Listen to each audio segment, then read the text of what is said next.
Good morning students. आज हम sports training का सेकंड पार्ट देखने जा रहे हैं जिसका नाम है इंडोरेंस। इससे पहले हमने स्ट्रेंथ के बारे में जाना था। Endurance is the ability to sustain to और कंटिन्यू एक्टिविटी। इंडोरेंस एक ऐसी एक्टिविटी है जो कि लगातार होने वाली प्रक्रिया है। It is the ability to resist fatigue. ये आपकी थकान के विरुद्ध होने वाली एक क्रिया है। अब देखते हैं टाइप्स ऑफ इंडोरेंस।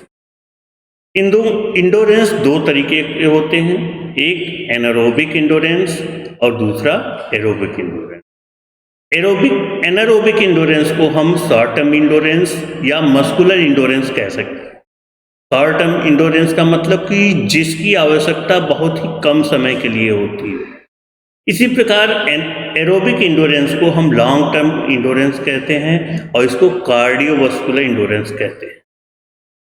यहाँ पे एनारोबिक इंडोरेंस को दो पार्ट में डिवाइड किया गया है। स्पीड इंडोरेंस, जो कि स्पीड के साथ आपकी तीव्रता के साथ सहन शक्ति होती है, और सेकंड होता है स्ट्रेंथ इंडोरेंस, जिसके बारे में हम स्ट्रेंथ में चर्चा कर चुके हैं। किसी भी एक्टिविटी में आपकी स्ट्रेंथ के साथ जो भी एक्टिविटी लगातार की जाती है वो स्ट्रेंथ इंडोरेंस में आती है। अब हम देखते हैं यहाँ पे इंडोरेंस डेवलप करने के लिए तीन ट्रेनिंग मेथड हैं: continuous training method, interval training method और फार्टलेक ट्रेनिंग। सबसे पहले हम आज देखते हैं continuous training method. Continuous training method, ये अगर हम इसकी मीनिंग देखें, continuous training method is one of the oldest method in which a player perform running और activity for long period without having any rest. It develop very high level of endurance. किसी भी चीज में लगातार perform करते रहने की क्षमता या लगातार दौड़ते रहने की क्षमता, जिसके द्वारा हम अपने अंदर एक हाई लेवल इंडोरेंस को डेवलप करते हैं, और ये भी बिना किसी रेस्ट के साथ। हम जानते हैं कि इंडोरेंस हमारी सहन शक्ति होती है, जिसमें कि हम किसी भी खेल को या एक्टिविटी को लगातार करने की क्षमता को डेवलप करते हैं। आइए देखते हैं कंटिन्यूअस ट्रेनिंग मेथड के कुछ अन्य भाग। इस ट्रेनिंग मेथड को तीन पार्ट में डिवाइड किया गया है। फर्स्ट है slow continuous training method. This method is basically used by cross country और marathon runners, cycling, football player, hockey player. It develop high level of aerobic endurance. यहाँ पर जैसे कि मीनिंग के द्वारा स्पष्ट है कि जो लॉन्ग ड्यूरेशन की रनिंग होती है, cross country, half marathon, full marathon, walk running, cycling, football player, hockey player, ऐसी एक्टिविटी जहाँ पे कि 1 घंटे से 2 घंटे के बीच की एक्टिविटी होती है। यानी कि स्लो कंटिन्यूअस ट्रेनिंग मेथड उन प्लेयर्स को दी जानी चाहिए जो कि लॉन्ग ड्यूरेशन की एक्टिविटी में पार्टिसिपेट करते हैं। ठीक है, अब इसके कुछ पॉइंट हैं जिनको कि हम देखते हैं। सबसे पहले है इंटेंसिटी। इंटेंसिटी, अगर हम स्लो कंटिन्यूअस ट्रेनिंग मेथड का यूज कर रहे हैं तो हमारी इंटेंसिटी 50 से 70% के बीच होनी चाहिए। वॉल्यूम या ड्यूरेशन ऑफ एक्टिविटी देखें तो 1 से 2 घंटे के बीच में होनी चाहिए। अगर हम ये एक्टिविटी करते हैं तो उस दौरान हमारा जो हार्ट रेट है 140 से 170 बीट पर मिनट होता है। ठीक है, slow continuous training method basically की लॉन्ग ड्यूरेशन वाली एक्टिविटी या जो स्पोर्ट्स है लॉन्ग ड्यूरेशन के, उसमें यूज किया जाता है, और इसको हम ऑक्सीजन के साथ अपनी एंडोरेंस पावर को हाई लेवल पे ले जाने की कोशिश करते हैं। इसमें इंटेंसिटी जो है 50 से 70%, वॉल्यूम जो होता है या ड्यूरेशन कह सकते हैं वो होता है 1 to 2 आवर, और हार्ट रेट जो है आपका ड्यूरिंग एक्टिविटी आपका 140 से 170 बीट पर मिनट होता है। अब देखते हैं इसका सेकेंड पार्ट, जो कि है फास्ट कंटिन्यूअस ट्रेनिंग मेथड। ये बेसिकली एनारोबिक एक्टिविटी के रूप में लिया जाता है। अगर इसकी मीनिंग देखें, this method is used basically bye sprinter, middle distance runner, badminton player, tennis player. They have required anaerobic endurance along with speed.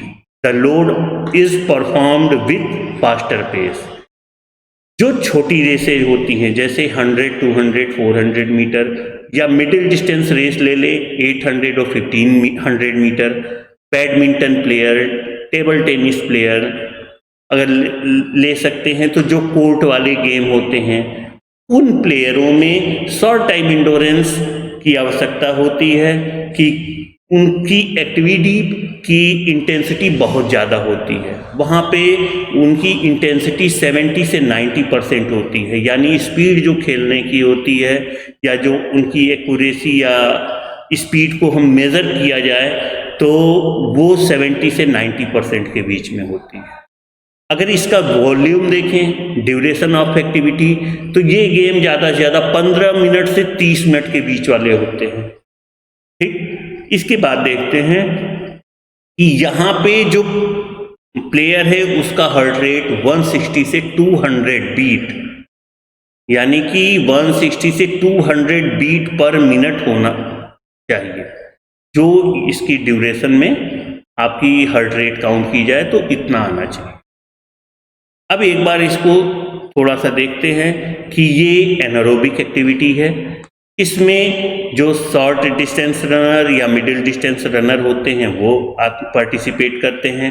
Badminton, tennis, lawn tennis, ऐसे छोटे गेम, जूडो, इन तरह के गेमों को हम इसमें यूज करते हैं। अब देखते हैं इसका third part, variable continuous training method. ये दोनों को कंबाइंड कर दिया गया है। इसकी मीनिंग में ये सीधा लिखा है, this method is the combination of fast and slow pace continuous method, the speed और pace on changing after some time. Alternate speed from fast and slow is done variable continuous training method develop anaerobic and aerobic endurance। मतलब इसमें slow continuous training method और fast continuous को mix कर दिया गया है। इसमें कभी उसमें टाइम लिमिट हो जाती है कि इतनी देर तक आपको तेज दौड़ना है, इतनी देर तक आपको स्लो दौड़ना है, लेकिन इसमें रेस्ट पीरियड नहीं मिलता है। जो रेस्ट पीरियड मिलेगा वो जब हम स्लो रनिंग करते हैं उस समय हम अपनी इंटेंसिटी को स्लो करते हैं, वॉल्यूम को ज़्यादा करते हैं, यानी ड्यूरेशन को ज़्यादा करते हैं, तो उसमें हमको रेस्ट पीरियड मिलता है। और जब हमारा फास्ट का टर्न आता है, यानी कि फास्ट कंटिन्यूअस उसी में करना है, तो उस समय हमें रेस्ट पीरियड नहीं मिलता है। अगर इसमें इंटेंसिटी देखें तो अगर स्लो कर रहे हैं तो 40% और मैक्सिमम कर रहे हैं तो 100%, यानी इसकी इंटेंसिटी स्पीड जो है 40 से 100% के बीच में होती है। अगर इसका वॉल्यूम या ड्यूरेशन देखें तो वॉल्यूम इसका 30 मिनट से लेके 1 घंटे तक होता है। ये इस समय सबसे फेमस कंटिन्यूअस ट्रेनिंग मेथड चल रहा है, जिसको कि आप शॉर्ट डिस्टेंस रनर को भी देते हैं और लॉन्ग डिस्टेंस रनर को भी देते हैं। अलग अलग प्लेयर्स को स्टेशन बनाकर उनकी एक्सरसाइज कराते हैं। ठीक है, अब इस टॉपिक से रिलेटेड हमने कुछ होमवर्क तैयार किया है। फर्स्ट क्वेश्चन इसमें है, state endurance, mention its types. इसमें आपको इंडोरेंस की मीनिंग लिखनी है और उसके टाइप्स लिखने हैं, जिसमें कि एनारोबिक इंडोरेंस और एरोबिक इंडोरेंस है। सेकंड क्वेश्चन है इसमें, highlight the main features of continuous training method. जो आपके कंटिन्यूअस ट्रेनिंग मेथड के तीनों पार्ट हैं उनको इसमें हाईलाइट करके देना है। और लास्ट क्वेश्चन इसमें बन रहा है, enlist the training method for development of endurance, जिसमें कि आप इंडोरेंस डेवलप करने के लिए कौन कौन सा ट्रेनिंग मेथड यूज करते हैं उसके बारे में लिस्ट बना ली। Thank you very much.